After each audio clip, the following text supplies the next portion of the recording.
Hey, we live. About to get it on right about now. Got conversations about life, got conversations about death, got conversations about building a nation, about gaining knowledge of self. Not here to deceive ya, we'll make you a believer. Come build a nation with conversation, with prophecy and Atiba. Conversations between comrades. And welcome to another episode of Conversations Between Comrades. I'm your host, Brother Prophecy. And of course, you know I'm not by myself because I got one of the strongest soldiers that you can name that got my back. Need none other than Comrade Atiba. How you doing, brother? Free land, comrade. I'm doing all right. Doing all right. Sitting back, trying to rest these old muscles of mine. I, These I, joints I, over hear you. here aching. I hear you now. Now, before we got on, you was telling me that you thinking about getting back into the training the brothers in the camp. About them throwing them hands and all that good stuff.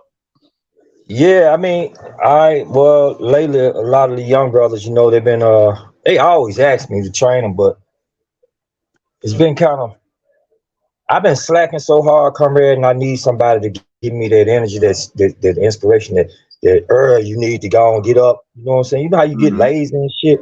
I've been Yeah, lazy, man. I've been lazy, and it's disgusting how long I've been lazy. You know what I'm saying to me. So, and I know that ain't me. That ain't.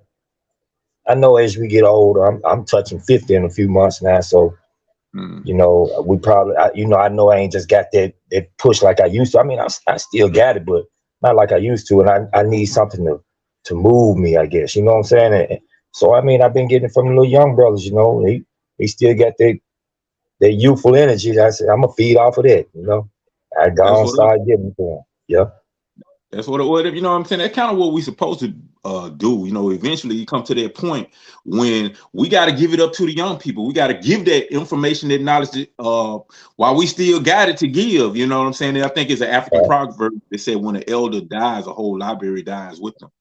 So Yeah. we have to Yeah. make sure that all the body of knowledge or information, abilities, and skills that we have don't die with us. We got to make sure we pass it on to the next Pass it generation. on. Keep Yeah. on, keep on with it. So that's what's up, comrade. What you study? What you train in, man? What you know how to do?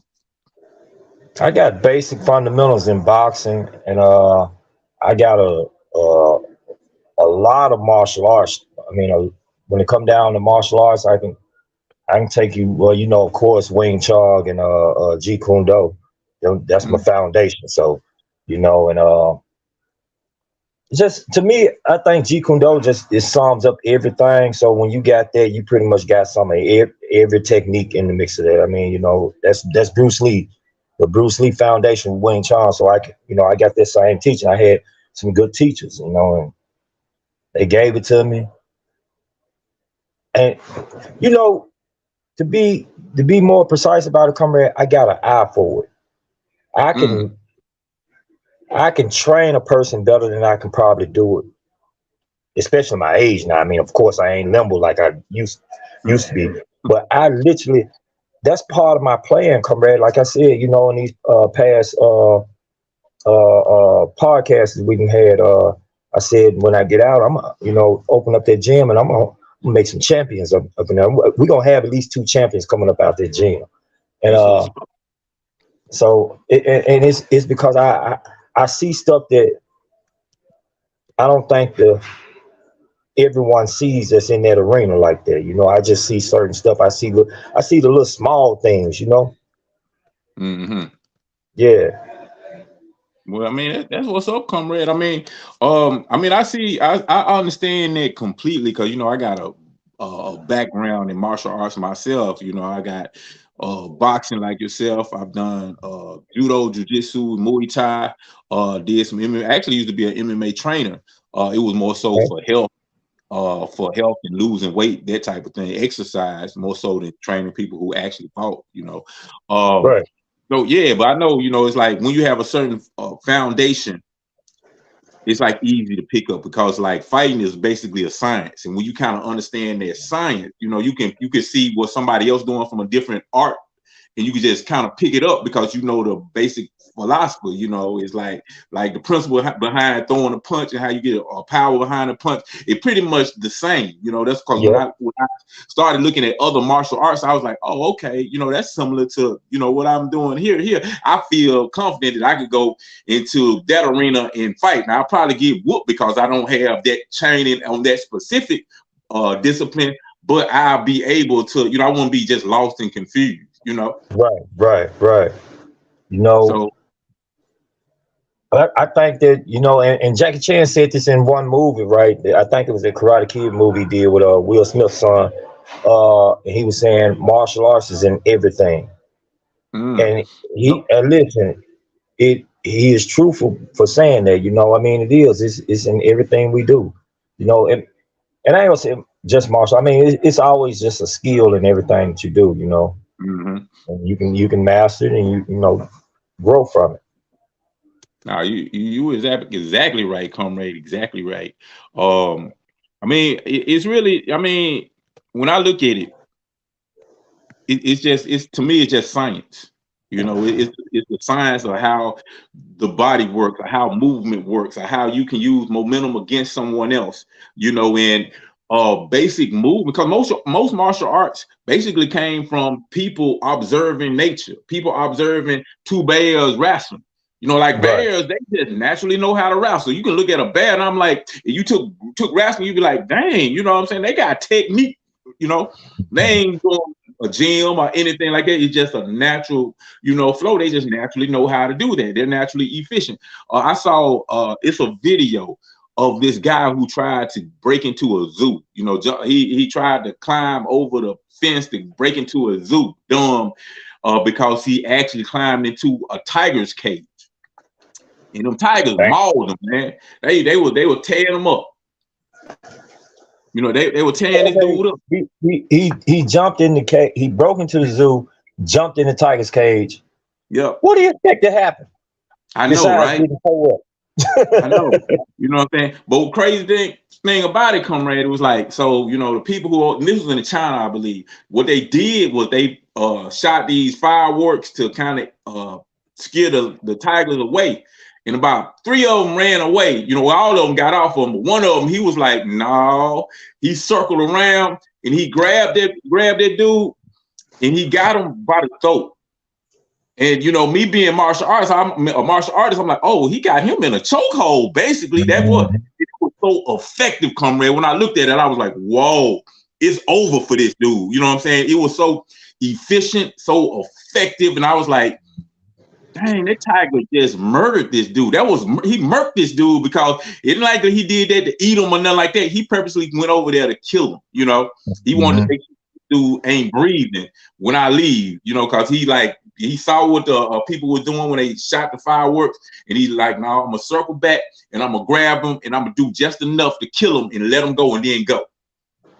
And I was like, man, this tiger had the most effective chokehold that I've ever seen. You know, in jujitsu, we are very good at chokehold. Ask anybody who trained with me, you know, because I'd be like, all right, put me in a rear naked choke. I let people do it, you know, practice on me, and I'll be like, okay, all right, and I tell them what they're doing wrong, and then I'll be like, I'm gonna show you how it's supposed to feel, and I do just like this. That quick, you know, I don't hold it or anything. They're like this, and they like, oh, you know what I'm saying? And after I do that, people pretty much respect that I know what I'm doing because it's like Right. within that split second, they feel that they're about to die. You know, they know that if I would have held that longer, you die, you over. Yeah, You know what I'm man. saying? Yeah. But yeah, you know, to make a long story short, it's all about science. It's all about how, you know, all of that thing. And when you understand science, because science is basically just the knowledge of how things actually work, not how you think it work, not how you want it to work. It's Hold on.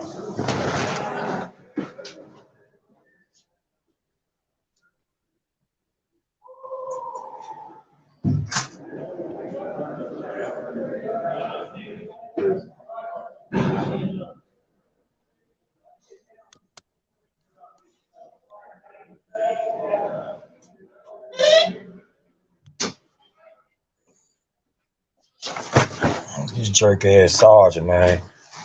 I oh damn near man. had to choke his ass out. He come up in here. and tried to disrespect me one day. Oh yeah, what Uh, happened, Comrade? right before I had got the phone, like about 2 3 weeks before I got this phone, this clown ass, racist ass devil, run his ass up in in the cell, and I guess because he's seen what kind of uh material I have in here, relating to the struggle and whatnot. He Mm-hmm. act like he finna just disrespect myself and start slanging shit on. I said, hold on, I shot out like, hold on, man, you ain't finna be doing that. You got me fucked up. You know what I'm saying? I don't know who you think this is, and you need to get up out of here. I ain't getting no motherfucking word, chump. You got me fucked up. You need to get up out of here. And Yeah. he started taking my bed and finna, cause my bed stay, made up and neat and stuff. He slang my sheets and blankets off my bed. I said, I tell you what, since you conducting a search, policy state that when you conduct a search that you put everything back like it is, especially if you ain't found shit up in here. I don't Mm-hmm. make bed. I Oh said, man, man. I don't give a damn about what you saying. And he just stopped what he doing because he seen I had got aggressive with him. I'm getting pissed off. I'm really getting pissed off. I'm ready to put hands on this motherfucking cracker. He looked just like the Grand Wizard or the Ku Klux Klan or some motherfucker, and Mm-hmm. he started walking out talking about I'm gonna send the search team up here. Man, I don't give a fuck about who you send up in here, man. Send all the motherfuckers. I don't give a fuck. Get your punk ass up out of here. Cause for one, I know he ain't supposed to be searching his cell by himself, right? And Mm-hmm. it's supposed to be two officers to come in and take do any kind of search. So he just it reason what made me go off is that I seen him when he went up in the other cell, other guy's cell. He called himself looking for liquor for guys that's cooking liquor. I don't cook liquor. You know what I'm Mm-hmm. saying? I don't know shit about cooking no liquor, and ain't nothing in here to make you think that I'm doing anything like that. But it's Yeah. just that I know what he's seen the picture of His Majesty. He's seen the colors in here. He's seen the type of books I have. He's seen that blackfish I got on this on one of my photo albums. He just got to see, and he knew what cell he was in then. And Mm-hmm. especially when I came to the door and stood at the door, and he wanted exercise his white supremacist rights. Yeah. Trying you to know flex what I'm on saying? Yeah, I ain't that guy, man. I was telling my mom, about some stuff I had been going through and how they been dealing with us as far as over in this particular unit I'm in, right? I always tell you I'm like it's a bunch of older guys in this unit, right? That it. I'm in.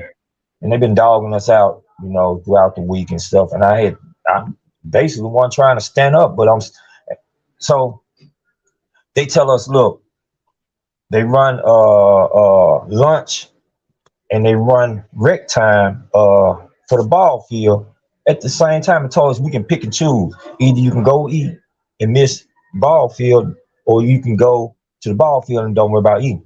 I said, no. So they did this the third time they did it. So this week I shot off pretty damn hard about it. And I let them know, I said, man, y'all so much of a motherfucking coward, man. Cause y'all ain't gonna do them units. They got them little youngsters over there. The moment you even try some shit like that, you're gonna have to have every motherfucker in this small ass town out here trying to help y'all negotiate them little young dudes to calm down, cause they be ready to tear this motherfucker up. I really wish y'all put me up off this unit, put me over there with them youngsters, cause this some Mm-hmm. bullshit over here. You know what I'm saying? I'm Yeah. over to move some of the youngsters over here in this unit with us, with some of these older guys, and it'll kind of balance out that little, bullshit that they putting down, because they come over here and they intimidate these older guys. I'm talking about the Mm-hmm. administration. They literally Yeah. come over here. They're supposed to be the honor unit. Why is you coming over here intimidating these old guys? You got old guys in wheelchairs, walking canes, got health conditions and stuff, all kind of problems. You know what I'm saying? And Mm-hmm. they want to keep me over here. I'm telling them, I don't know why you want to keep me over here, because I'm one of them guys that I'm gonna stand up for the elderly. I ain't no pushover type. Y'all know I ain't, you know. Yeah. But I'm over here by myself. I ain't got enough numbers over here to kind of make that threat a big threat, you know. Gotcha. Uh, so yeah. Anyway, yeah, it pisses me off, comrade. So my mom, she tell me, she, I was like, man, mom, I probably need to go and move over there with the youngsters and get these folks. I might have to get in trouble just to do it though. And she's like, no, she believe in stuff that I don't believe in. So, but she go this way, and I took it as a good thing because my mom, she's into the Christian teaching, Christian faith and stuff. And so she says, God probably put you over there for a reason. Them old folks over there probably they need somebody like you. They need somebody to look out for them because if you ain't over there, then who gonna do it? And I thought about like, well, yeah, pretty much ain't nobody gonna say shit but me. And you got a few of these gang members in here, but they around my age and stuff, so they don't give a damn. As long as they just, I'm like, Yeah. man, you dudes selfish, man. Y'all some selfish mother. It pisses me off because I like them little youngsters, man. Them little youngsters, They ain't they they going. they they, they ready. They ready. All they need is somebody say, press the button. I told them youngsters, I said, y'all better not give me the power.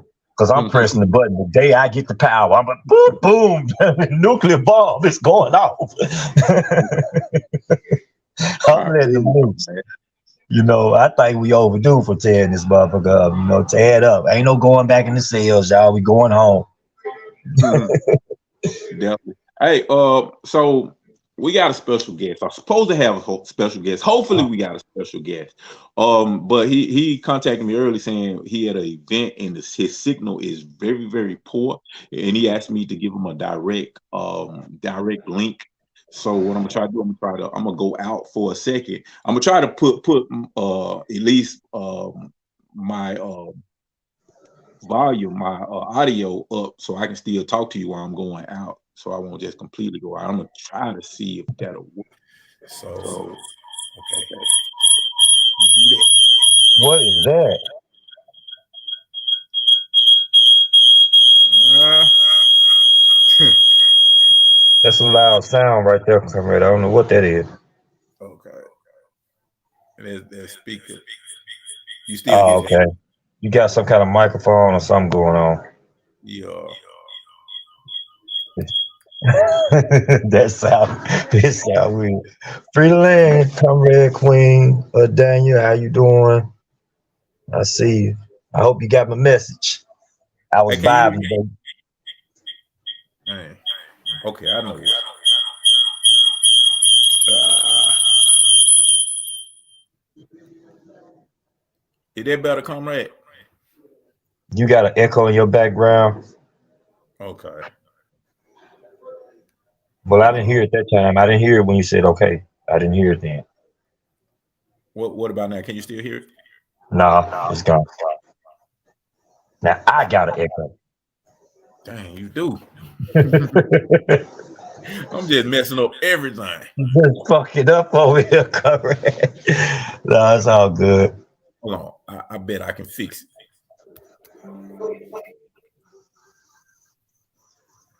What about now? Damn. Yeah, I know you hear it the front door. Yeah. You got us both echoing. I'm just go out. Now I'm good, right? All Can you? right. Okay, yeah. So Okay. Yeah. All right. Yeah. Yeah. What's up, Adanya? She said, "Free the land, free the land." I am all I here. am all you.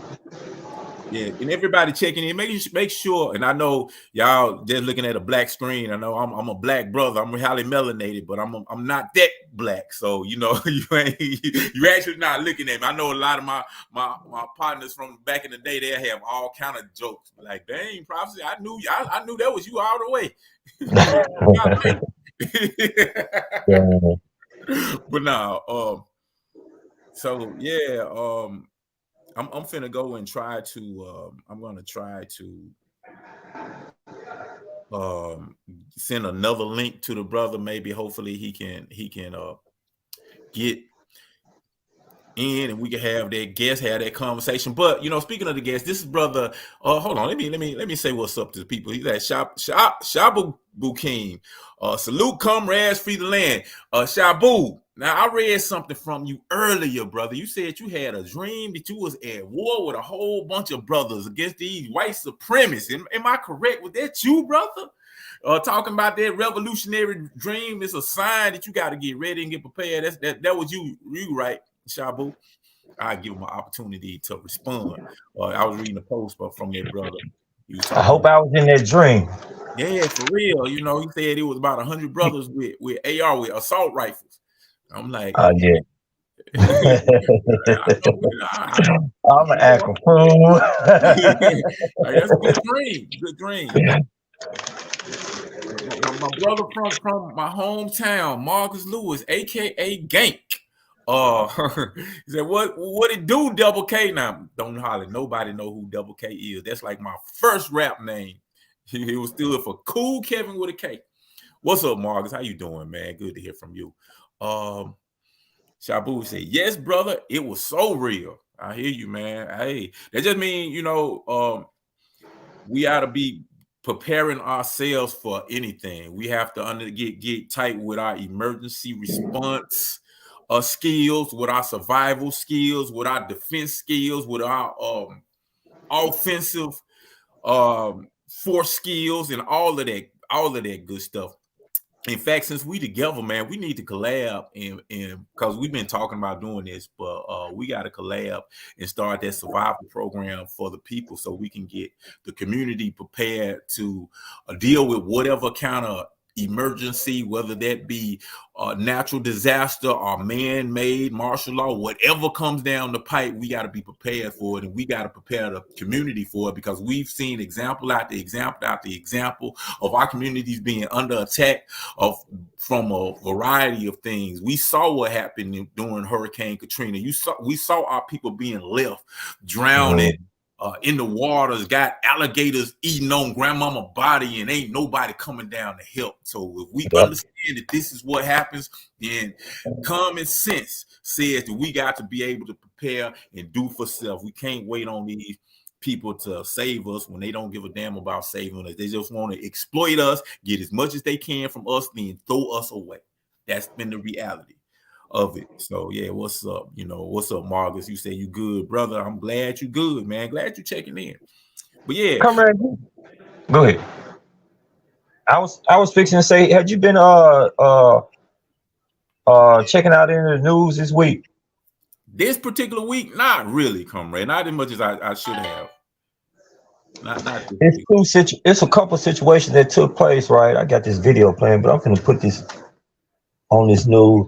Anyway, I'm putting on CNN, but I doubt that he probably been showing it. They had the killing. Well, they didn't kill the little brother. They shot the little brother for knocking on the wrong door. Oh, damn. Oh, you ain't hip to that? Now, I mean, I be so busy. You know what I'm saying? It's a little young brother. I don't know the age. I'm anywhere from 12 to 15, maybe 12 to 14 or something.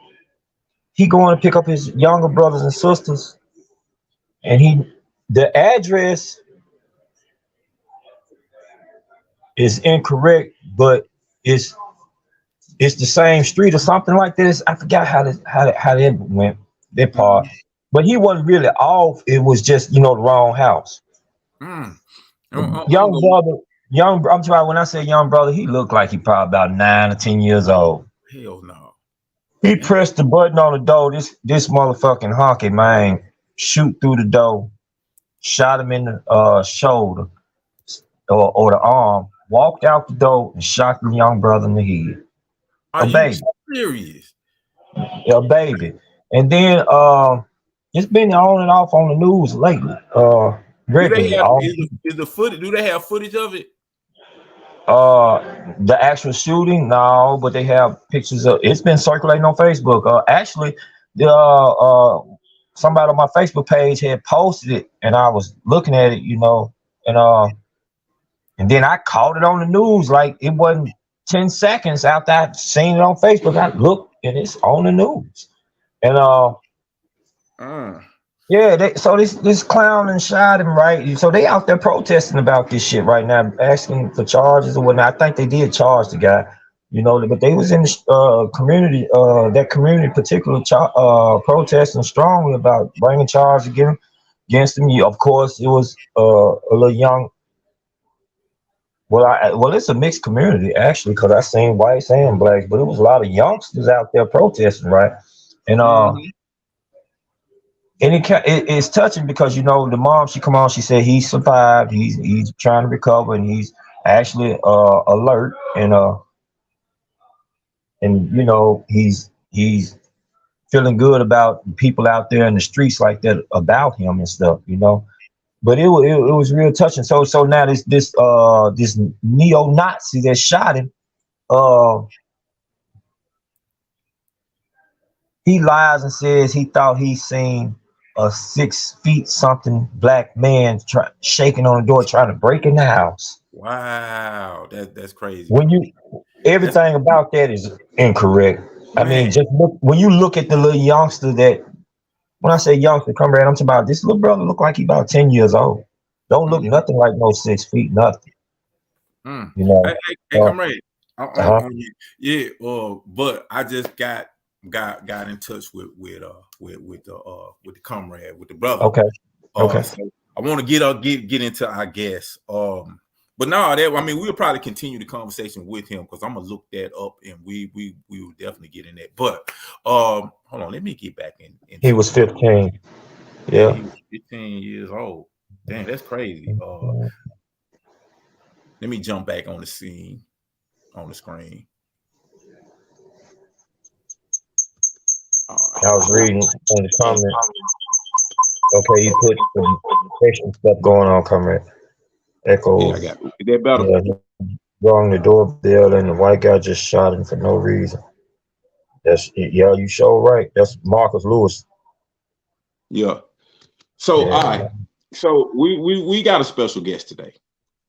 I met this brother. I met this brother at Nation Day. And I think he's the Minister of Education for the Republic of New Africa. If I'm mistaken, I'm pretty sure he'll correct me. But he's also the founder of something called the Uhuru Academy, which is an independent African school, African-centered school that does great things. But this brother do a lot of things. And I'm about to bring this brother on the stage. I see he just muted his film, but his picture. There you go back. But I'm about to bring this brother up. But we're gonna talk about the importance of independent schools. We're gonna get into a lot of different things. We will revisit this topic. But let me bring to the conversation between comrades, our brother Baba Amin. How you doing, brother? I'm doing good, comrades. How you doing? Man, I'm great. I'm so happy that I got this opportunity, spend this time with you. I'm sorry, man. I gave you the wrong link at first, and you was on the wrong program. Rare, man. I was sitting there like, okay, I guess brother coming in a minute. I don't know, but I was sitting and chilling with the queen and having a meal, so it's all good. You know what I'm saying? It's all good. Everything happens in divine timing. Yeah, definitely. But as the audience already know, a lot of times we don't even do guests, and if we do have guests, it's not just anybody. You just can't come up here and just talk because you got something to say. Something you want to say. If you on this show, that means you not only have something to say, but you putting in that work. You got the work behind it to back it up. And this is definitely one of this brother. He I'm honored. is, man, very, very important. Somebody that we got to learn from. Like last week, we had a brother that was powerful who was laying it down, and we got another one this week. So, Baba, please let everybody know who you are and what you do, comrade. All right, cool. Y'all hear me okay? Yeah, you Yes, good, sir. loud and clear. All right, cool. All right, family, and excuse my voice being hoarse. I was among the titles that I'm about to give y'all. I'm also my 10-year-old son's soccer coach, and we had a game last night. And I never have a voice after we have a game. It is what it is. All right. But My name is Baba Amin Ojuwoke. I am the co-founder, along with my beautiful wife, Nkoyo, of the Uhuru Academy. The Uhuru Academy is an independent, African-centered school system and builders of schools and African-centered programs. We develop African-centered curriculum. We host a live, virtual, K-12 private school online. We have an adult education program called Operation Reconnect.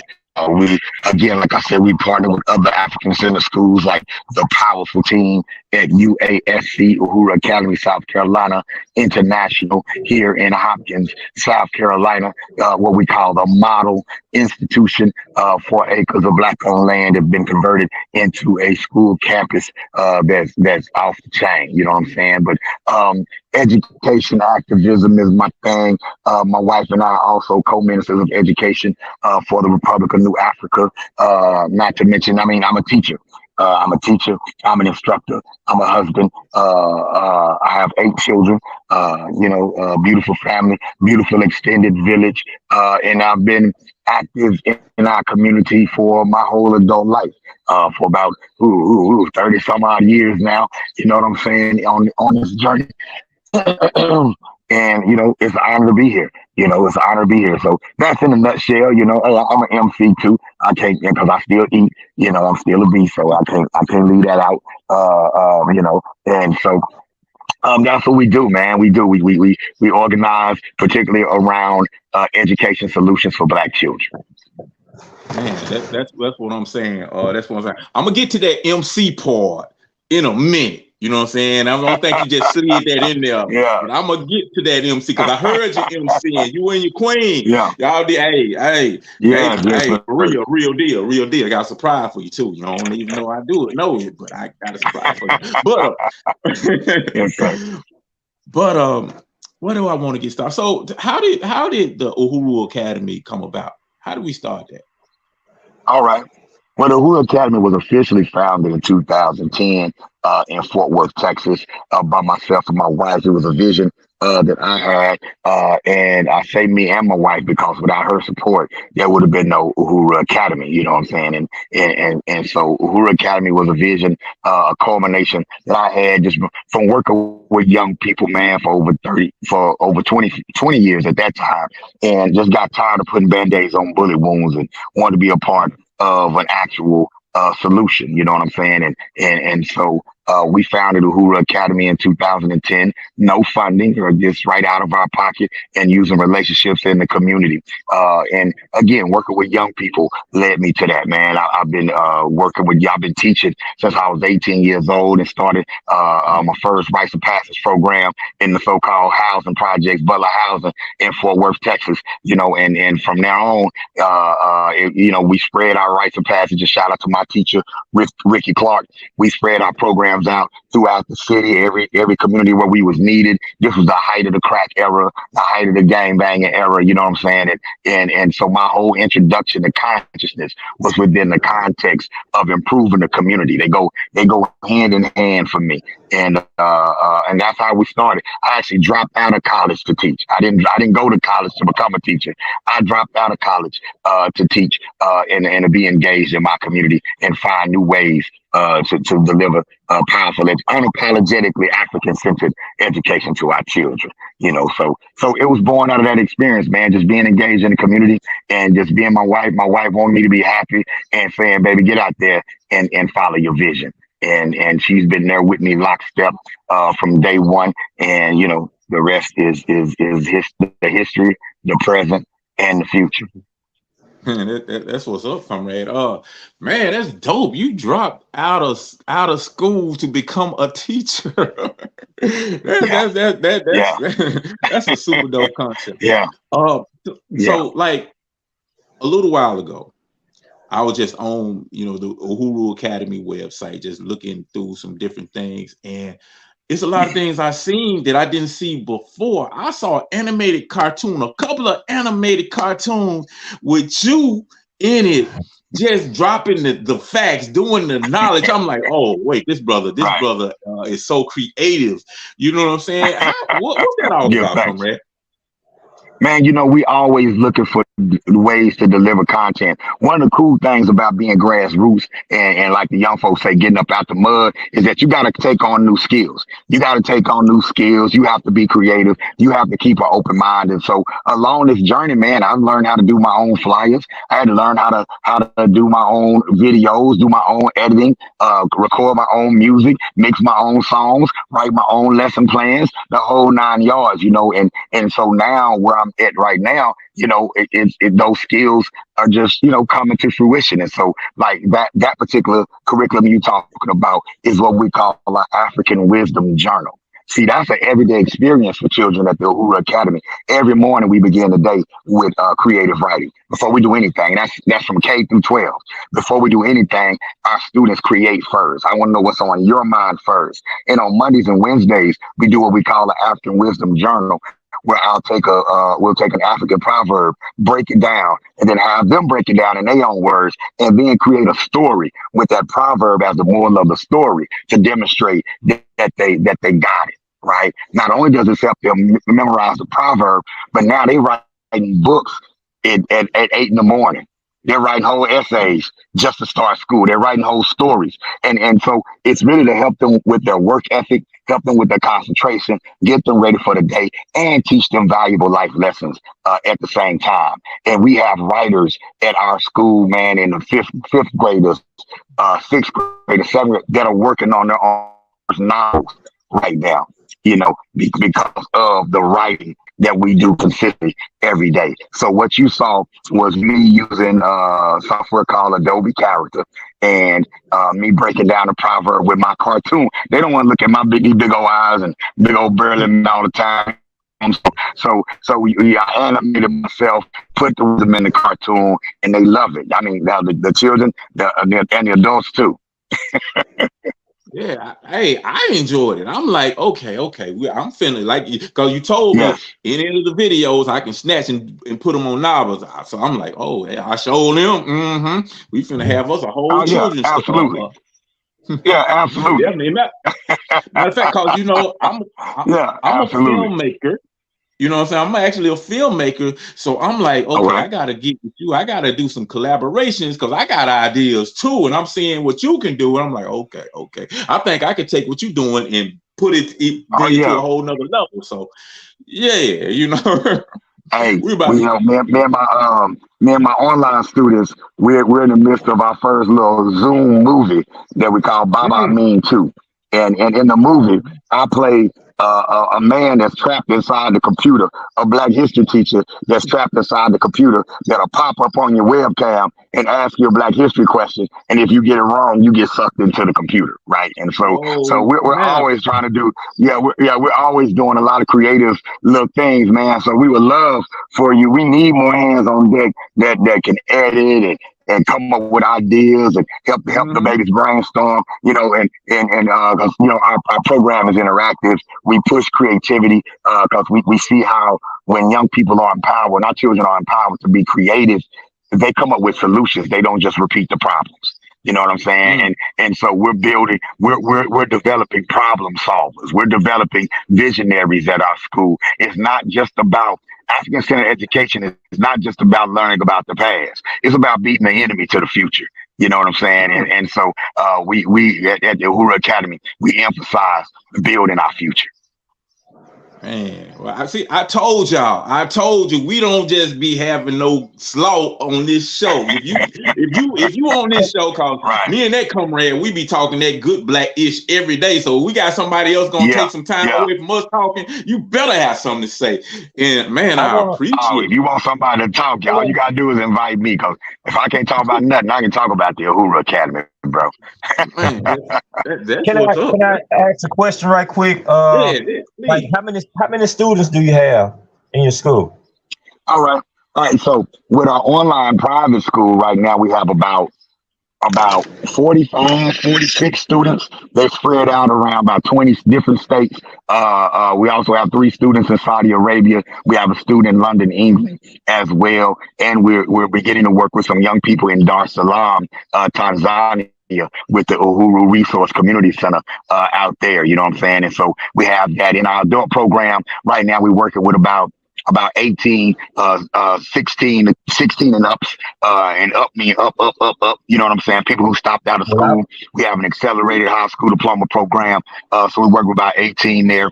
And then at UASC International, we have a student body of about 35 students that runs from 2 year olds on up to high school. So we busy, man. We busy. okay, yeah, you kind of already. My second question, you basically answered it already about when I was fixing to ask, what's the age limits that you have, and you had Yes. already just made you have adults in there. So I was like, okay, that's what's up. Oh yeah. Because Oh the yeah. reason why I'm saying Absolutely. that, a lot of the brothers I've met over the years behind the walls, right, that when we get together and we do our studying, and they really take it to heart about black consciousness and the black struggle, right? They say, man, I got to get out here and get this to these children because these grown folks they don't want to hear nothing. That's not Right. necessarily so. You got a lot of brothers, Right. like I tell them, I say, well, brother, that ain't necessarily so because your grown ass just not learning about Marcus Garvey, ain't it? And we Right. go from there. Right. You know what I'm saying? So it's so many Right. of us, not just the youth, but it's a lot of adults. Is how our situation kind of dictates how we're going to be able to learn.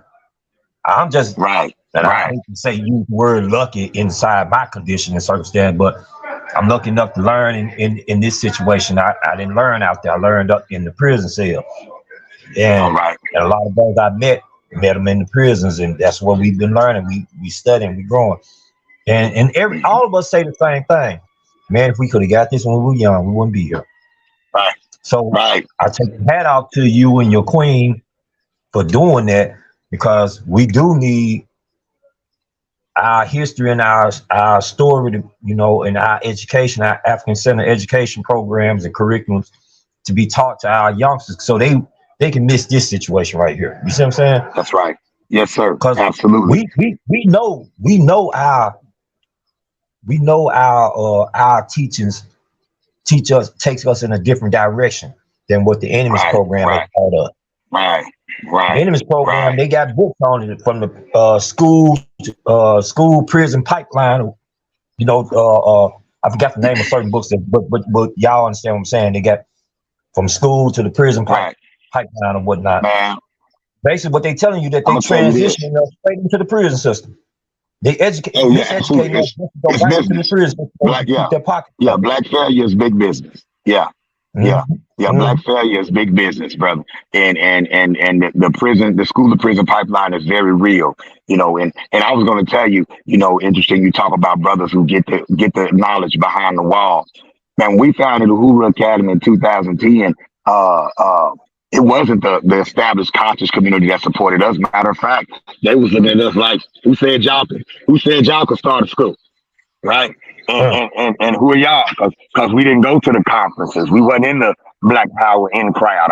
I wasn't raised up by any of the elders acknowledged in the community. I was a young brother who was studying and applying what he was learning, right? And so Mm. when we started the Hoover Academy, it was brothers who had been behind the wall that embraced us first.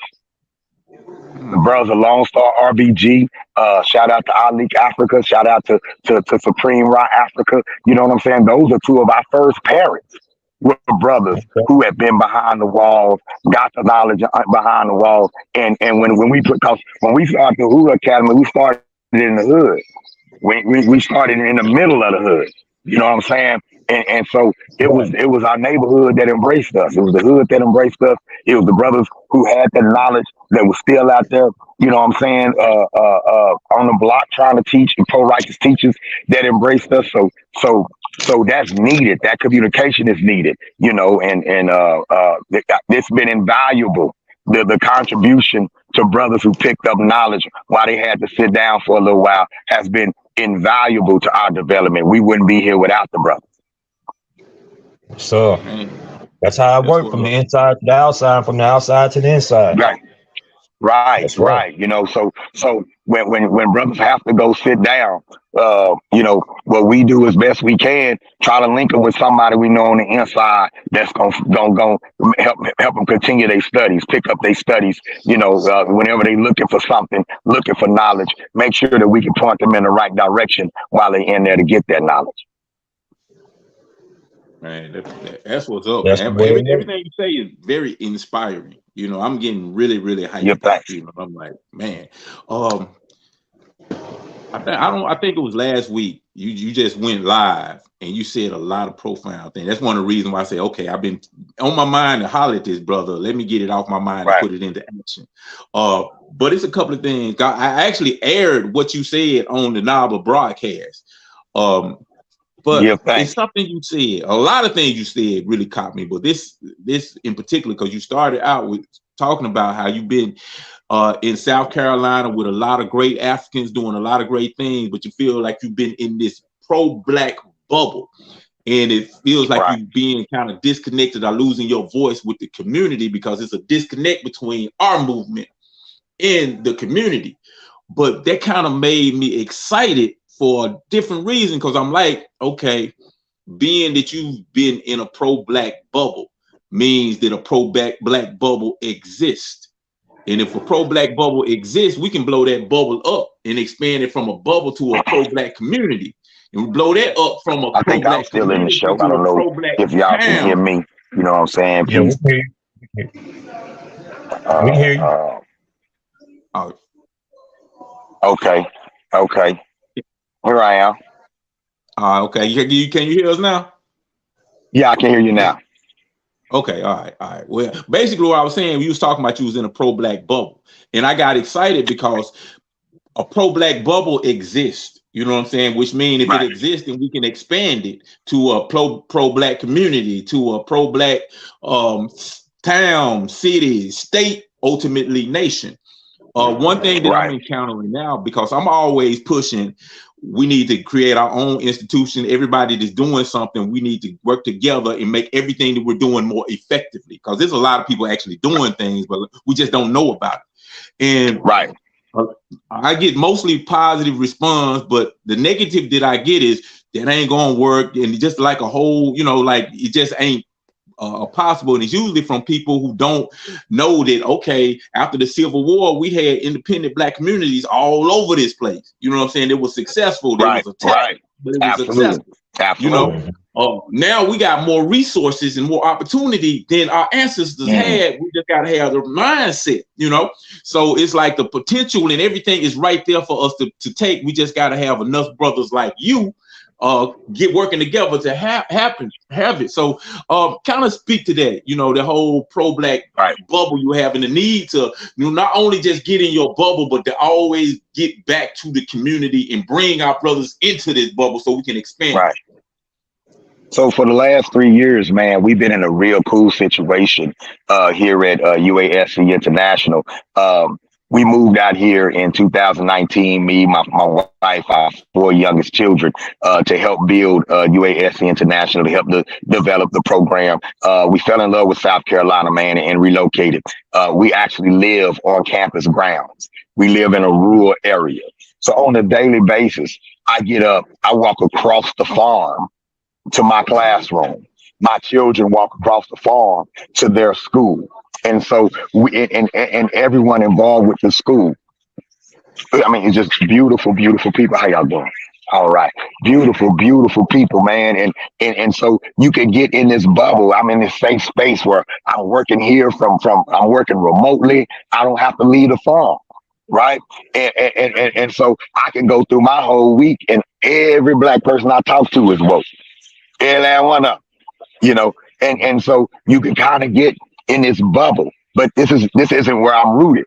I was rooted in the black community, in the black community proper, as for lack of a better word, you know what I'm saying? And so I feel I have to have that connection. So if I get up and I'm in my classroom and every student in my classroom is conscious, their parents conscious, that sort of thing, that can get boring for me. I want to come out here and pull the African out of some folks that ain't even touched that before. You know what I'm saying? I want to be out here making sure I'm comforting mothers when they lose their sons to gun violence. That I'm out here mediating rival sets and rival so-called street organizations and things like that. I want to be engaged. It's just in me to be engaged. But now, if you listen to the video, I also said I'm too old to do a lot of that shit now. You know what I'm saying? And I'm trying to train. So somebody else to do it. It's time to bring some other young brothers and sisters along and up to get out there and soldier. So I'm just putting that call out to all the young soldiers out there that are out there trying to engage the community, come up with programs to do with the youth. Give me a call, holler at me. I'll give you ideas and I'll train you on some things that's worked for me over the years. And and we'll go from there. But yes, sir. Yeah, We have to. The movement has to touch the community. It has to have a presence in the community. If we are the Republic of New Africa, and well, then inside our districts, there got to be property. There got to be some kind of house that we done renovated and turned into the red, black, and green house. You know what I'm saying? We have to get in there inside our community. Go where they are. Start from where they are. Start from where the people are. Build on what the people know. That's the process. that's what's up. That's what's up. You got anything you want to add before I go on to this next subject I'm about to hit? Comrade. Well, I was as I'm listening to him, he was saying that you have to get into the go to the community. Sometimes you have to bring the community to you, which is an idea. Because and I think it started with some of the programs. If you understand the people's needs, you know, if you have some of those things that they need, trust me, they'll come. You know, and so That's right. that's that's That's one real. way. And and you more than right. Me and the comrade, we was just talking about how the older brothers, we have to get ready and pass the torches to the younger brothers. The things that we know, we have to get ready and pass that to them. We was just having this conversation before we brought you into the program. Also, Right. also, go ahead, comrade, because I just lost my train of thought. I'm listening to shit out here too. Excuse me. I got you. Yeah, just Nah, let you man. know, We man. It's we kind have of to unique. build, man. We have to build. Yeah. Definitely, Hmm. definitely. Go ahead. I'm sorry. Oh, you good? You good? So I'm gonna go back to Yeah. something you said earlier. You said you were an MC. You be dropping bars. And I can co-sign because I Yeah, I heard do you what I gotta doing do. your thing with your queen. Um, Tell me about that, comrade. How long you been flowing like that, and how do you get started doing that? Man, I started rapping probably in my early teens really, but seriously like in my early 20s, back in the mid 90s. Me and a comrade of mine, shout out to my boy LO to G, we formed a group called East Side. We was both hood warriors. I was rocking with the Nation of Islam at the time. He was a black Hebrew at the time, you know what I'm saying? And we formed a group, man, and started flowing. I didn't think I could rap. He actually convinced me to do a little something.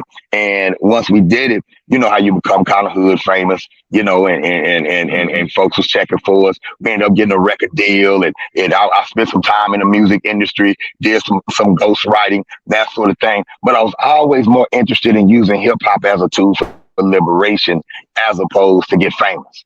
You know what I'm saying? And so I always incorporated hip hop in what I did in the community. And even when we did music to take it to the hood and throw shows in the hood and bring the stage out, step up on the stage and do our thing. And so when my wife and I founded the Uhuru Academy, I told you I'm a master teacher.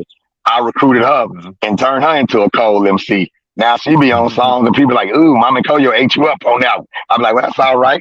She's supposed to eat me up on that one, But so we used that tool. So as we were raising money for the school, we was putting out music. We were throwing shows. We had an event we did every year called RBG Family Weekend. We did that for about 8 years straight in Texas, along with Lone Star RBG and the Sacred Sister Circle. And we always had the concert cookout where we literally built stages with our own hands and told conscious artists, come on, we built a stage for you in our city. Come perform. We want to promote music that promotes us. You know what I'm saying? And so music for me is a movement. I'm a hip hop activist. You know what I'm saying? I'm a hip hop artist who's a hip hop activist. And it's always been a tool and I'm good at it. So it's an effective tool. You know what I'm saying? And I teach others how to do it as well, so that's what it is, and so me and my wife, that's kind of our love language now, one of our love languages. We like to get in the studio and do a song and talk about what's on each other's mind, and then we present it to the community, and we just use that as a tool to build our institution and build our name, and it's been effective. That's what's up. Now you said you good at it. You said you good at it. Oh And yeah, we about showing and improving. yeah. So I ain't gonna ask you to rap. I'm not gonna ask you to rap, but I'm gonna do something different. Let me see. All right. Let me see if I can get this to work. Yeah. Okay. Still a lot of debate about who we are. Cats arguing, we ain't African, we ain't black, we ain't this, we ain't that. Man, truth is, we all of that. Cause all of that come from us, you know what I'm saying? It's all about where you gon' fit in. Yo, what's your name? You an African, an American, or an Israelite? Black or more, Muhammad or a provocateur with the business like. Malcolm X, my enemy. Chief Turner, Dr. King, keep a burner. You repeat, look at me, who you see? I'm Garvey when I rap a bar. Every line is a black star. I'm Master Far cause I understand who these crackers are. Nat Turner's my avatar. My attitude so desolate. I'm a mocking dog, these motherfuckers. Back to copy these Europeans, know what I mean? I'm Farrakhan, never will I run. Robert Williams, nigga with a gun. George and Jonathan Jackson, Dr. Yosef Ben, Dr. Nas. Cruel like Dr. Clark. I'm a boom cause I got the heart. I'm Dubois cause I'm hella smart. I'm Denzel cause I got the part. I'm Bianchi, Sutton Kufu, Mansa Musa, Shaka Zulu. I'm with Mia, I'm with Tulu. If I was Jesus, what would you do? I'm a Negro and I'm colored. I'm your nigga and your brother. Yeah, I kill you, but I love you. Accept your own and reject the other. What's your name? What's your name? And why don't you now know what your name was then? Where did it go? Where did you lose it? Who took it? And how did he take it? What song did you sing? All right, I ain't gonna play the whole thing. Cause your wife come on. Hold on, the brother gone. Dang, what happened? I think he lost signal, Comrade. He probably trying to get back in the show. Yeah. Okay. I like it. Hey, I like that, Comrade. You might have to send that to me. I got an idea of that. That might be on my page for a minute. Yeah. I think I'm gonna have to put that on my page a couple times. Yeah.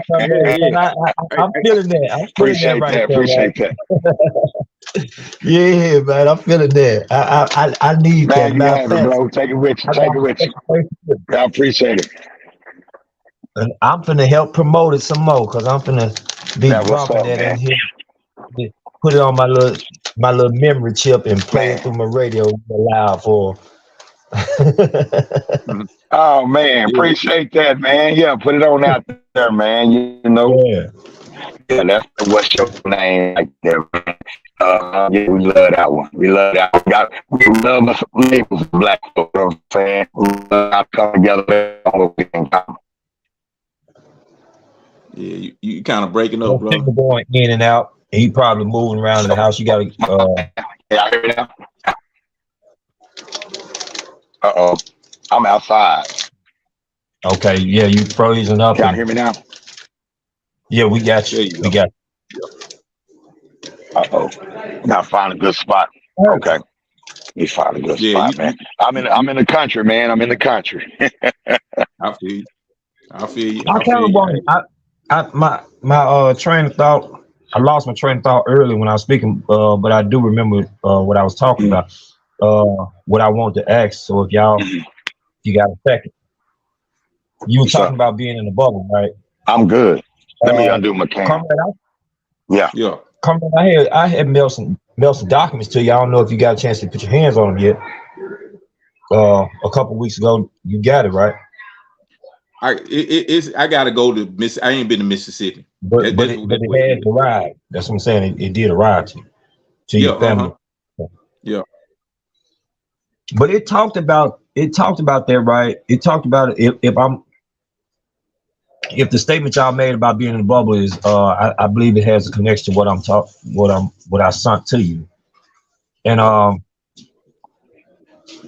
lot of the stuff the programs and stuff that we do, they're based on a nationalism or our culture and stuff like that. It's not that political. It's not the political aspect. It's not connected to the political part of our struggle properly. Or I ain't gonna say we not making that connection properly, and that's what make us end up in that bubble. I think that y'all was speaking towards. So we have to bring them both together. We have to merge that political aspect in the struggle, so we can you know produce more or see more of our efforts than what we're putting out. That's what in that document, particularly what I wrote to you, comrade. That's what I was sending, because Yeah, me and I'm you gonna have had to. these. Go ahead. No, I was gonna say I'm gonna have to go get that. Yeah, that's essential. I wonder. I was like, man, you real excited about giving it to me? I Yeah, know yeah, it's. yeah. I ain't listen, hey, comrade. One thing about me, I ain't gonna send no material to you and nobody if Uh-oh. Can y'all hear me? Yeah, yes, yeah, sir. you Yeah, still in we there, can't brother? see you, but we can hear you. Okay, I'm just making sure. Okay, just Okay, making sure. All right. You started breaking up at the end, so I didn't know if you had if you asked a question at the end or what. okay. I did you catch anything? Because I don't know what end you may be speaking towards where I broke up. I definitely heard you talk about the political, merging the Okay, political okay, with what's going on in our community, and how right, we're not making that connection can put us in that bubble. right, right. Because I mean, all right. So like nationalists. The document I have written by Atiba Shauna breaks down Right, about being nationalist and being and he used the word the democratic elements, right? The national elements and the democratic elements. Democratic right, elements, he's not talking about the bougie right, political arena of Republicans and Democrats. We're not speaking of that. We're talking about the brothers and sisters who have their political education, their political science that we need inside of our movement, that know how to make the right, connection with brothers and sisters inside our movement who promote the nationalist aspect. And you have a lot of brothers right. and sisters in the movement that actually promote the nationalist aspect and neglect the political aspect of the movement. So, and what they Mm, end up doing is they kind of alienate themselves from the masses of the people sometimes. A lot of the time. okay. Sometimes they'll get disappointed and be like, because the masses of people don't accept this here cultural development that we may have as nationalists, we'll get disappointed or disgruntled with the people, with the masses, just on simple stuff like, using the N Hmm. word. A lot of brothers and sisters, they can't let go of this N word for some reason, right? And Hmm. and so for us, we'll tend to shy away from like, look, man, I can't take talking to you, man, because every time you open your mouth, man, you Well, can't make one sentence without making the N word come out 3-4 times. So I right. used to be like But that, you know what I'm saying? And so right, we'll end up right, cutting ourselves off from them. You see what I'm saying? And it right, took that right, political aspect to for me to get that tough skin to be able to get amongst the mass of people who don't know what we know and swim like a fish in water around them, uh, right, and with them, It, so right, that's the document I had sent to the comrade brother is breaking down some of the areas of concern right there, that how we get in and mix with the people, because me and my comrade brother Rod, we always talk about how a lot of our brothers and sisters, they get caught up in the spiritual consciousness of our movement, and they don't know how to get with the right, people, or rather the people around them. They right, be good hearted brothers and sisters, man, good. I'm talking right, about good hearted, committed, but they that other piece that they need, they haven't grabbed hold of it yet. right, So, and right, that's what right, I sent that document to him that actually talked about it. right, right. Some of us are in the movement first, saving ourselves and Right. protecting our own discipline. Some of us have been in Vegas before, and we ain't trying to be around it no more because we don't want to fall back. We don't want to slip back Right. in it. You know what I'm saying? Like everybody ain't meant for the outreach, and that's okay. Mm, You know, mm. Yeah, Another, everybody's role ain't outreach. Some of us are organizers. Some of us are investors. Some of us are idea people. Some of us are accountants, right? Right? Like a movement needs all types of personalities. And then there are some of us who our niche is going down there, walking through the block, saying Black Power, what's up, homie? Hey man, we got a study group on Sunday night. You trying to come through? This is what we doing.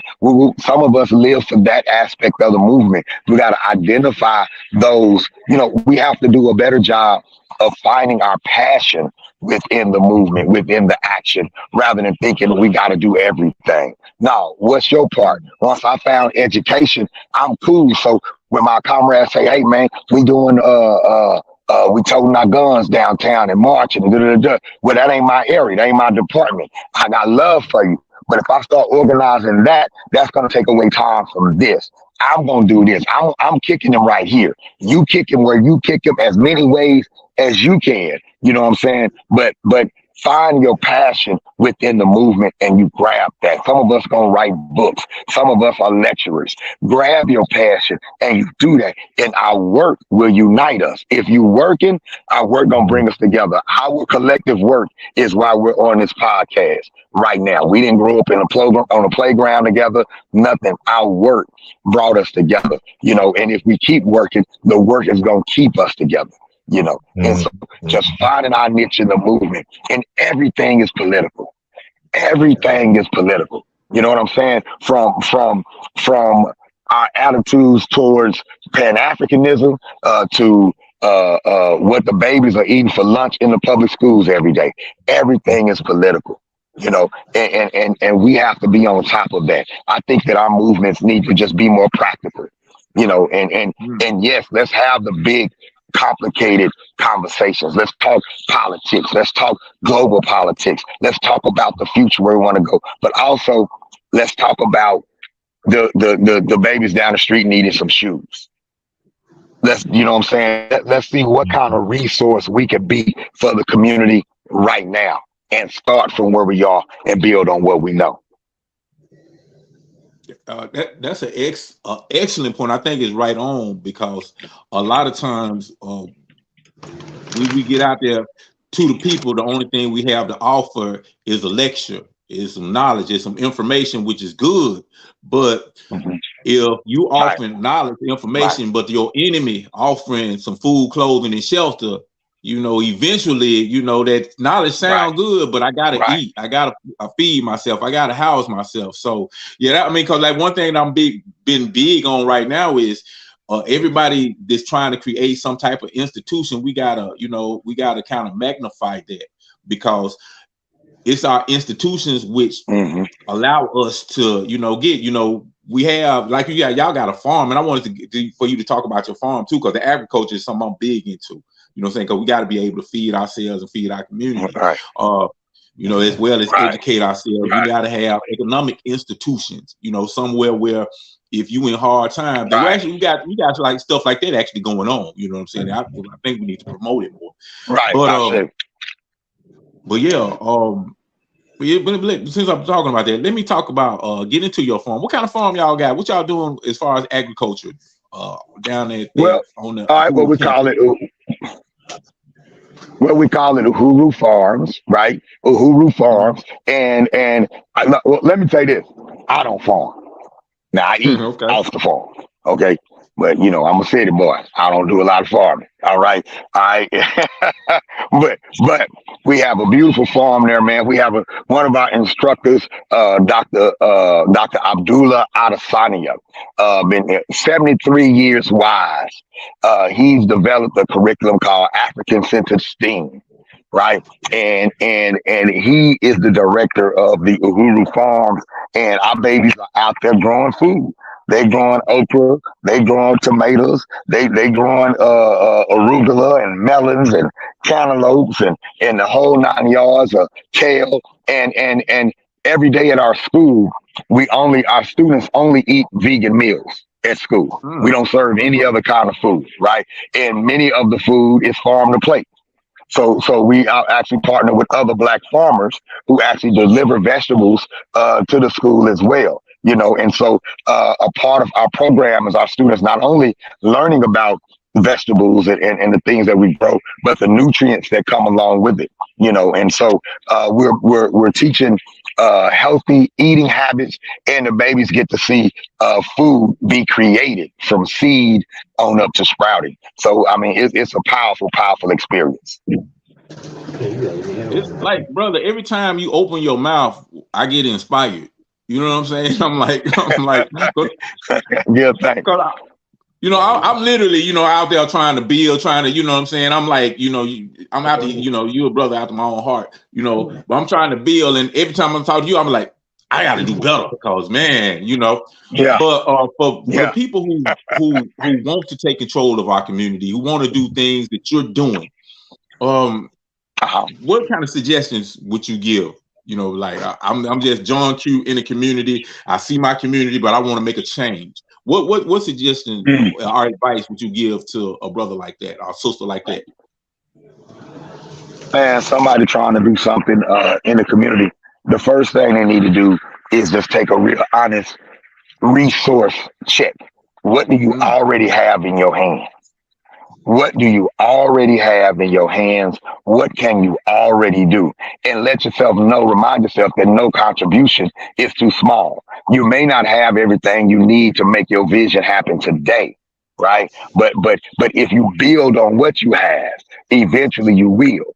The Great Pyramid is 48 stories high, 755 feet wide, took 2,300,000 stones to build. Each stone weighed 3 tons. Took over 60 years to build. Somebody had to lay the first rock, knowing that they might not see the last one get put on there, mm, right?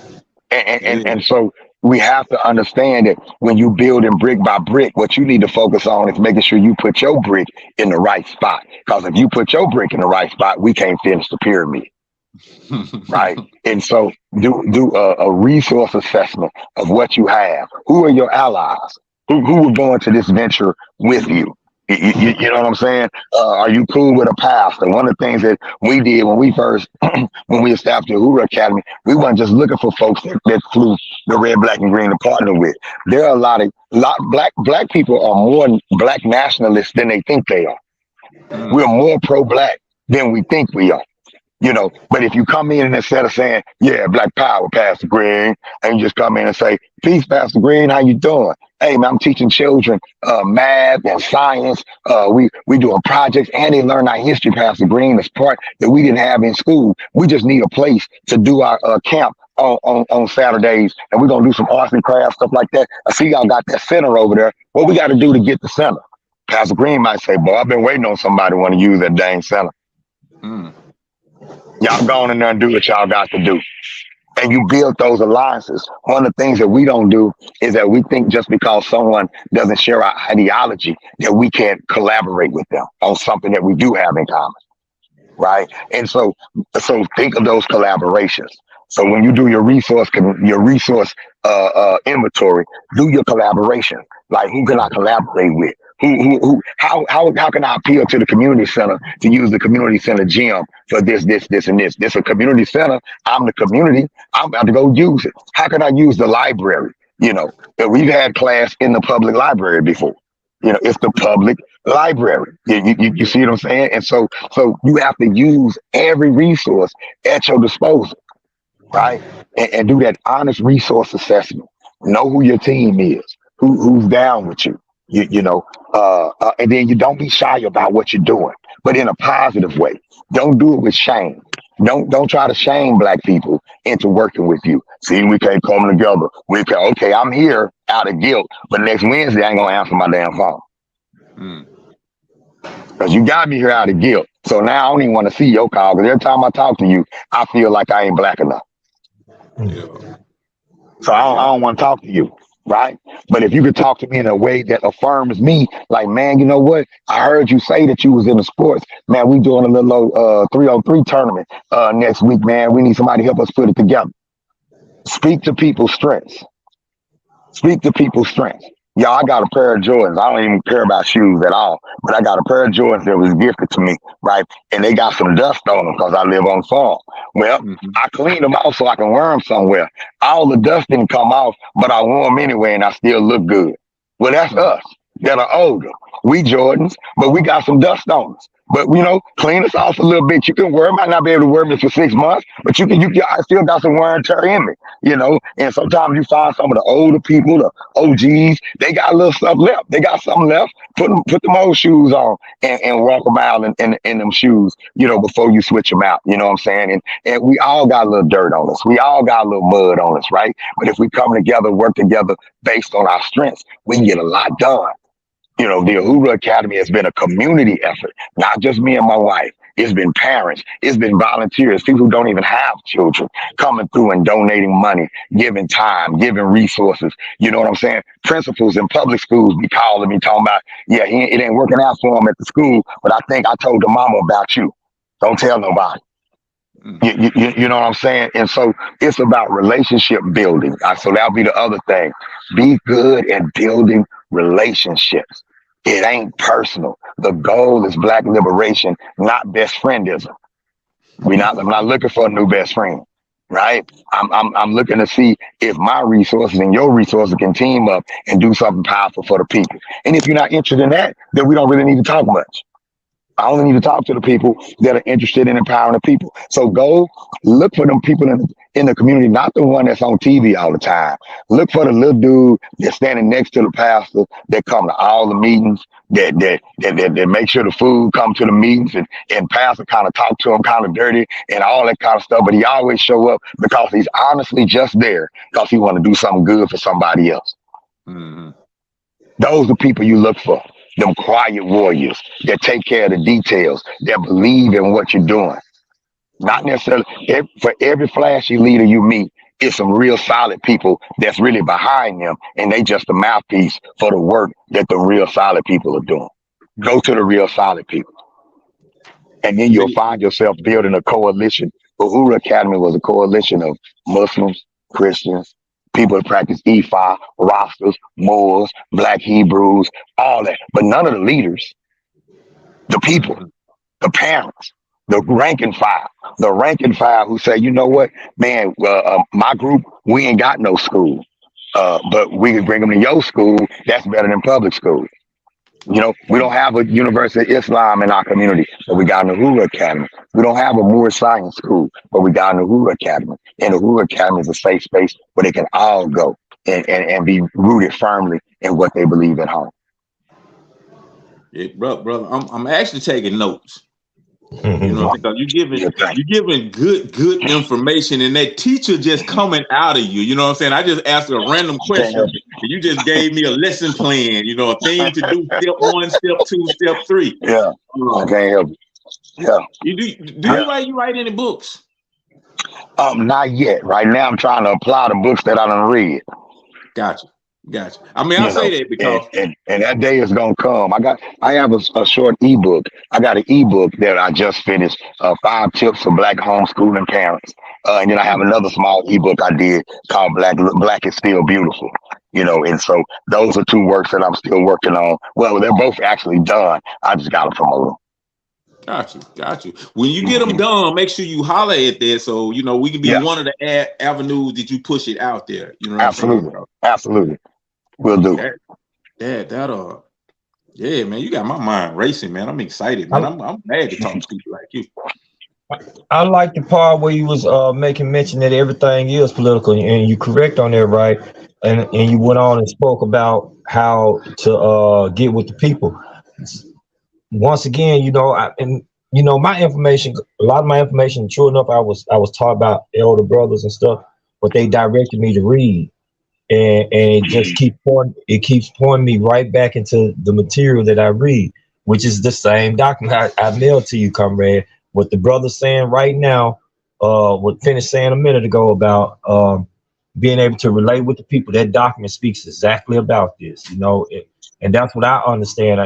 We don't have to always paint ourselves as a particular party or organization to the people. All we got to do is, when the people just see the good things that you're doing in their life or being a part of their life, that's where it's going to count the most with the people. They probably won't never join you according to your particular ideology and philosophy or your particular name of what you're about and stuff like that. As far as title is concerned. but the people know how to get with you when it come down to doing the work, and that's what we look for. We And look that's for what them. counts.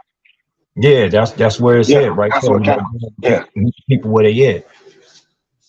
That's it. That's it. And in order to do that, you got to be comfortable with where you. Well, not comfortable, but you have to be at peace with where you are in Right, your development and your right, honesties, and you have to be aware of your frustrations and what's really triggering you. And if I always say, if I'm mad at the people, I'm really mad at me. right, You right. know, any frustration I have for black people is really a frustration I have for myself. And I need to go dig and get with that frustration and see what the source of that frustration is, where that's coming from, which again goes back to finding your passion in the movement because I'm blessed. I get to get up every day and do something that I love so much that I'll do it for free, but I do it so good that people pay me. So I'm cheating the system. You know what I'm saying? That to me, that's the secret. That's the secret of success right there. So every day the work I get to do, I want to do it regardless. I want to do it. I would ask to do it if someone took it away from me. I would seek it out. You know what I'm saying? And that's why finding your passion. If you are a builder, right? If you are a builder, if you're into construction, you know what I'm saying? How do you relate that to uplifting the people, training some young people in the skill that you do, building a mobile library, building a compost bin, or you know what I'm saying? There's so much that you can do with whatever skill. If you're a plumber, get out here and let cats know, how well off, how good the industry is as far as plumbing is concerned. All that counts. All that counts. Hmm. Don't be a plumber, then come to the meeting in your dashiki and talk about Franz Fanon for 3 hours. We need a plumber. And what you doing is relevant and it's political. Nigga, we need plumbers. You know what I'm saying? Plumbers make good money. We done talked about all this stuff and never touched on plumbing. Talking about Yeah, rebuilding.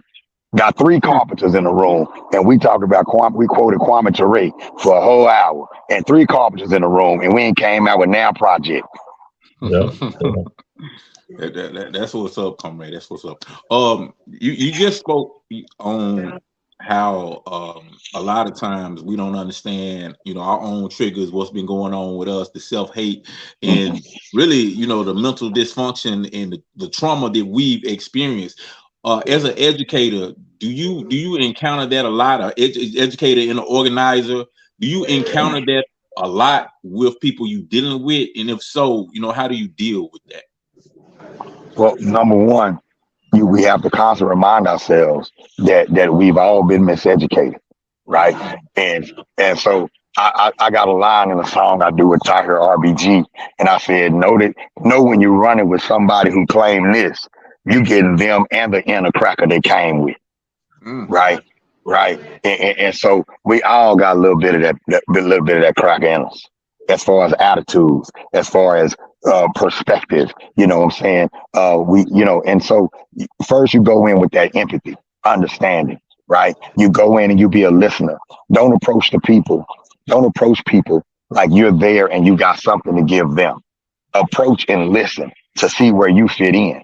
You know what I'm saying? And so we got to try to kind of take some of that arrogance out of it when we're dealing with other people, and listen to people. And again, go where they are. Start with where people are. Build on what they know. Loyalty is a character trait. And just because somebody read every book by Doc Ben, don't mean they're a loyal person. But you may find someone who's never read it, and they're gonna be with you till the end. You know what I'm saying? And so I approach everybody like that. I see principles, I see values, I see actions. That's what I see. I don't see red, black, and green flags and locks and arc necklaces and all of that. No, I'm looking at attitude. I'm reading your energy. I'm listening to what you say. I've been in a room with people who met folks that walked with Dr. King and knew Malcolm and all that, and walked out of that room with nothing. Walked out of that room with everybody not liking each other and that sort of thing. So sometimes we kind of emphasize the wrong thing, and I find myself saying, you know what? I'd rather organize with somebody who don't know nothing about this history, but they're loyal, they're hardworking, They're trustworthy. They believe in the cause. They know it. They understand that mistakes are gonna happen. They understand that people are gonna argue. People are gonna fall out, but they're gonna come right back to the table because they know that what we're here for is bigger than our argument. Definitely did. Ego Yeah. has, yeah, yeah, man. Ego has destroyed a lot of movements, a lot of movements, a lot of our major movements. They split in two. First with a super African people party, then they split, and now you got the amazing African people party that don't like the super African people. Then the amazing African people party splits again and become the we love everybody people party, and then the other group splits again. And I see it on the organizational level, just like in the streets, man. We had one crib set in Fort Worth. There was all five deuce. Next thing they know, it was Agland five deuce and Hooverland five deuce. Next thing I know, we had four trades. Then we had Great Street. Then somebody else got mad, and you looked up and you had 8 different sets. All cribs, don't nobody like each other. It's because of the self hate that's already ingrained, and we bring that in the movement with us. I've seen it on every level. We think we're cured of that because we can explain our ego with bigger words, but you're doing the same shit. Dig that, comrade. I feel you. You got anything else? You want to talk about, comrade? I'm talking to you. You know what? You talking to me? Well, yeah, either one at this point. Yeah, you can go. Okay. Hey, no, man. I just appreciate the opportunity to come on, man. Anytime I get the opportunity to build with powerful brothers and sisters in the movement, man, it's an honor. I want y'all to keep doing what y'all doing. This ain't gonna be my last time on here either. So That's all I got to say about that. You know what I'm saying? Y'all check us out at uhuruacademy.com. You can support our movement financially at Cash App, $ Uhuru Academy. Also, you can become a monthly patron on our Patreon channel, and that's patreon.com/Uhuru Academy. When you become a monthly patron, you get merch, you get exclusive content from inside the classroom, the whole 9 yards. So, we building, y'all. And shout out to all African-centered educators out there. Shout out to Dr. Oya Mayat, Conscious Ingenuity. Shout out to Cheryl Irvin at New Akibalan STEM Academy. Shout out to my boy Q Butter at Zayax in New York. You know what I'm saying? And everybody else out there. Asase Academy, Prince Circle of Legends Academy. We all crew, man. We all crew. Dr. Samara Kamara, Kamali Academy. My boy at Free Marcus Klein, Freedom Home Academy. Wally Mugarudi, Akabin, at the Akabin Institute. Man, shout out to the whole African-centered education family out there worldwide. That's all I got. No. He said, that's all I got. He just said a mouthful. That's it. That's it. Yeah. Man, before we get out of here, dang, it's something I had in my. It just left me. You got anything you want to say before we get out of here, comrade Atiba? I'm good, comrade. I enjoyed the brothers company on the show, and I like he said, it won't be the last time. I hope it ain't the last time, comrade. I enjoyed hearing what y'all doing out there. Actually, it makes me feel proud and because us behind the walls, most of us won't know what's going on inside the movement. I say. It's really hard for us to find out what's going on. And if we lucky enough to link up with comrade brothers and sisters out there like yourselves, then we have to consider that just a blessing in itself. I say. So yeah, and to me, I love hearing about, hey, we is doing something inside the movement, because most people think we ain't doing shit. A lot of people like, what y'all doing? What's going on? I have to tell the brothers, I teach a class in here, right? A political education class on Wednesday and Saturday. And I have, plenty of brothers coming up in the classroom. They, gang affiliated and all. I'm touching base with a lot of brothers that's gang affiliated and Muslim and whatnot, right? And I always tell him about this verse that Nas said on the album that he did with him and Damian Marley did their full album together, Distant Relatives. And he said his little part on there, it says well, it's a bar, Mm, really. He said, who will roll with y'all a bunch of know-it-alls who dough is small? And I stopped mm. right there. And I said, do y'all get what he said? Do you hear what he's saying? See, and it's, a lot of people, we do have that, knowledge about something, right? But if you really trying to reach the masses and bring them to the people and bring them to the movement, they have to see what you're doing. It ain't about what you're talking about. Right, Hell, in they circles, they'll say, motherfucker, say anything. That's what they say. Motherfucker, say right, anything. right, So right. guess what? They believe in what they see, and when they see that you really about building that neighborhood, building that community, building the people, lifting the people up, and they see that in your action, then that's what they coming to. That's when they That's may right. not show up right now in number, That's right. but see, the thing about the enemy working so hard on our ass out here in this world that what they do will push them to us. Mm-hmm. I see it all the time. I see it all. I see it with my own children. At one point, my children used to be like, Daddy, I don't be wanting to hear all that old black stuff. It sounds like you hate Yeah. white people and blah, blah, blah. They used to tell me that Right. a little over 10, 15 years ago. But right now, they love their daddy. They love it. And I tell, thank you, white supremacy, for doing your job, because they let me know I'm going to do my job. You know what I'm saying? That's right. I mean, I'm That's just right. being. Yeah, That's right. man. So, I say, you know what I'm saying? That's what I'm talking about, black man. Beautiful. Beautiful. yeah, I appreciate you being on here, man. And thank you for the work that you're doing too. yes, sir, man. Go hand in hand, inside and outside, hand in hand. Yes, sir. Absolutely. Yeah, man. I mean, this it's been a very inspiring show.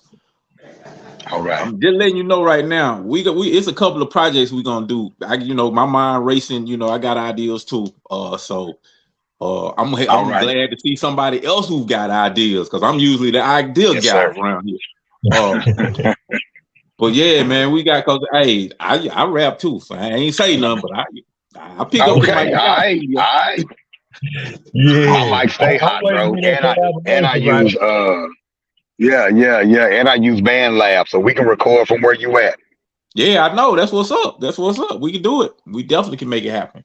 So yeah, Mm-hmm. it's a couple of things, ideas I got running, to kind of help what you doing, to kind of make it Okay. enhance it as well as what we're doing. So I'm definitely planning on having you work, and we're having some of your work on the Naba network, as well as some other projects, because um I got this idea. I want to start having a panel discussion every month, or All just right. different people who doing things like you doing, and we just breaking down the issue, and we conversing with the people, talking with the people. Matter of fact, I want to say what's up to Joe Gonzalez. He said, "Good evening, Revolutionary Comrades. Joining a little late, but glad to be here." What's up, Peace. Joe Peace. Gonzalez? That's another big time worker. Uh, I Brother say. Bo Money, how you doing? Free the land, free the land. You by any means Brother necessary. Bomani in the house. Yes, yeah, yes, sir, yes, sir. Um, Confidence Kazoro Salute. KK. He says, salute from Salute. Jacksonville, Salute. Florida, in Africa. What's up to you, brother? Salute. Yeah, definitely. Stephen Muhammad, free the land, comrades, free the land to By any y'all. means necessary. Yes, sir. Yes, sir. Yes, sir. But yeah, like I said, man, we definitely about to work, man. I got like a couple of projects, and All matter of right. fact, I want to get information about other, people who doing the same thing, um, because I want to kind of bring everybody together and push everybody out there, so our people will have concrete examples of things that's going on. Because a lot of things that I encounter is I see a lot of good people with their hearts in good places, but all they see is images of negativity and things is not happening. Right. They get so discouraged that only thing that comes out of their mouth is something negative. Be like, man, because I wrote Right. a post the other day. Somebody wrote a post. It was like something, I guess on a spiritual tip, and it had an image of some black brothers. It had like a spaceship in the back. I mean, it was a cool image. It looked like a dope movie. But a lot of people, the caption was like, "Son, yeah, they gonna come back." Like I guess other beings or something. You know, I don't know exactly Right. what it was, but it was something on the nature of waiting somebody to come back and save us. And a lot of the conversation around that post was, uh, we can't wait on people to come save us. We got to save ourselves and blah blah Gotta blah. save ourselves, I Yeah. say. Yeah, so I wrote. Usually I don't engage, but I was like, okay, let me engage in this. So I wrote. I was like, well, when they come back, let me know. But until then, can we please work together so we can collectively rebuild our communities? That's what I put.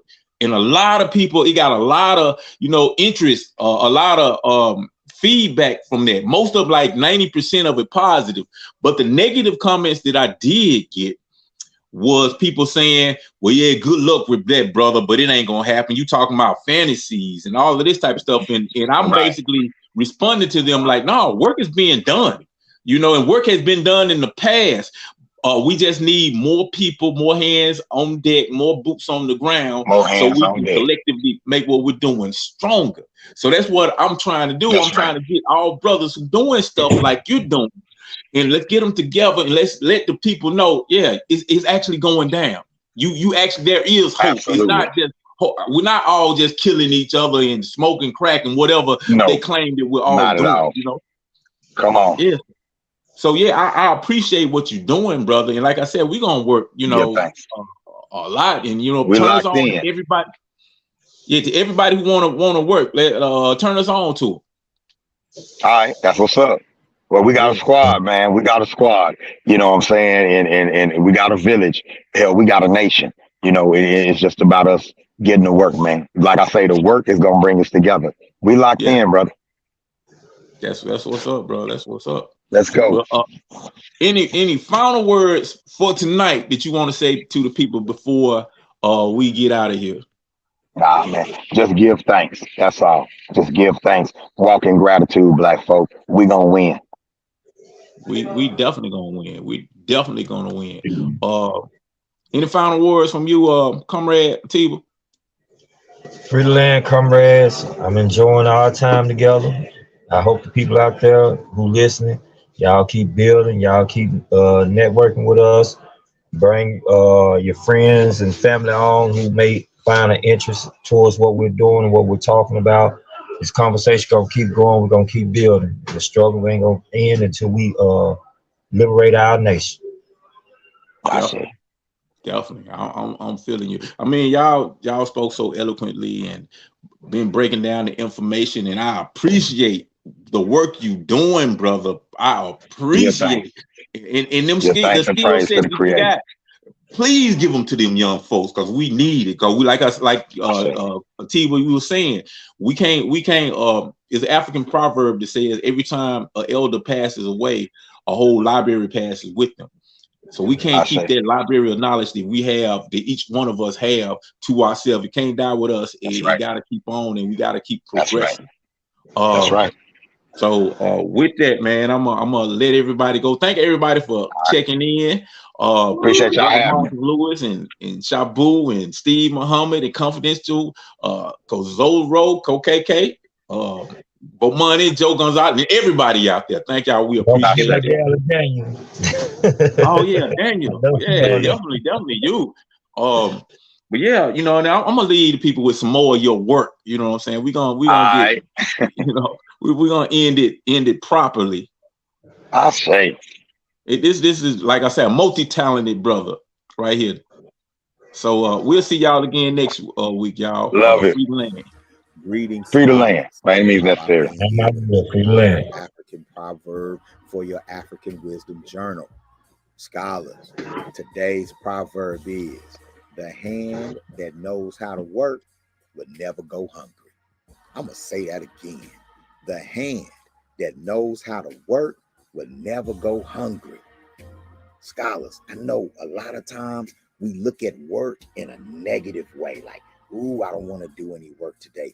Ooh, I don't want to get up and get busy today. But let me tell you something. People who embrace work, and in Swahili you say kazi. People who embrace kazi, who embrace work and love the work that they do, oh, they don't have anything to worry about. They'll never go hungry. And working ain't just about, you know what I'm saying, the type of work you do. It's about your attitude towards work itself, right? Just having a positive attitude, knowing that when you get up every day, you have a purpose, right? You have a reason for moving around, and you're going to get to work, whether it's working on yourself as far as improving your vocabulary, improving your math skills, right? Working on your environment, keeping your room clean, your house clean, doing cleanups in your community. You know what I'm saying? Working on your relationships, making sure that you're respecting your elders and your parents, that you're looking out for your siblings. See, work is more than just writing math problems and reading and writing paragraphs. Work entails everything that we do, right? And the hand that knows how to work will never go hungry. The person who gets up and appreciates opportunities, take advantage of opportunities, and live their lives, oh man, they never go hungry. Also, find you a skill. Find you a skill that we need and that you love. I'm going to say it again. Find you a skill that we need and that you love, right? Like carpentry, right? Look around you. You see things made out of wood, right? Metallurgy, right? Look around you. You see things made out of metal, right? You have people who weld. You have professional carpenters. You have plumbers. We have doctors. We have lawyers, right? Find a skill that you love. Farmers who grow our food. I'm going to tell y'all something.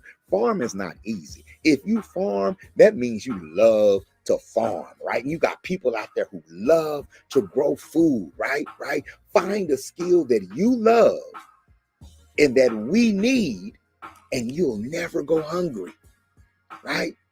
The hand that knows how to work will never go hungry. And remember, even though you love doing something, how you do it and the attitude you have when you do it makes all the difference in the world. Enjoy your work. Enjoy your work, because you know every day you get up and that you put in work on your schoolwork, on your relationships, on your environment, and on your own personal growth. Every day it gets you closer to success. Every day it improves your life, it improves your future, and it impacts not just you, but everyone you love and everyone that you're connected to. Today, I want you to write what this proverb means to you.